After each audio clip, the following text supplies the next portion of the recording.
आरोपी पीएसआय गोपाल बदनेला 5 दिवसांची पोलीस कोठडी सुनावण्यात आली। पोलिसांनी 7 दिवसांची पोलीस कोठडी मागितली होती।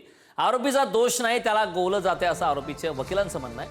आरोपी पीएसआय गोपाल बदने हा काल रात्री स्वतःहून पोलीस ठाण्यात हजर झाला। महिला डॉक्टर आत्महत्या प्रकरणात पीएसआय बदने हा मुख्य आरोपी आहे।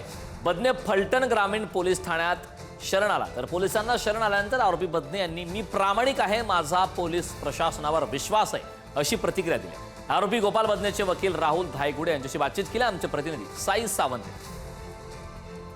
वकील आपल्या सोबत आहेत, नेमकं काय युक्तिवाद झालं हे आपण त्यांच्याकडे जाणून घेऊया। काय नेमकं युक्तिवाद झालं?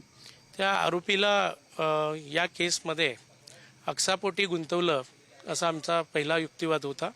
कारण या केसमध्ये गुन्हा घडण्यापूर्वी 4 ते 5 महिन्यापूर्वी आरोपी जे आहेत गोपाल बदने हे सहाय्यक पोलीस निरीक्षक म्हणून फलटण ग्रामीण पोलीस स्टेशन येथे कार्यरत होते।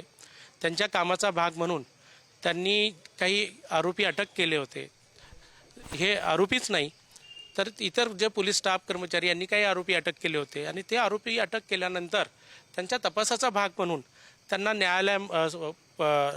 सरकारी रुग्णालयामध्ये ज्या ठिकाणी पीडित महिला काम करत होती डॉक्टर म्हणून त्या ठिकाणी घेऊन गेले होते। त्यावेळी त्यांच्या कामामध्ये काही त्यांचे वादावादी झाल्या होत्या आणि त्या व्यवस्थित तपासणी करत नाहीत, वेळेवर तपासणी करत नाहीत, वेळ देत नाहीत याबाबत आणि त्यांच्या काय इतर जे आहेत आरोपी याबाबत त्यांच्याविरुद्ध आरोपी आणि इतर 2 पोलीस कर्मचाऱ्यांनी अधिकाऱ्यांनी जिल्हा शल्यचिकित्सक यांच्याकडे तक्रार केली होती।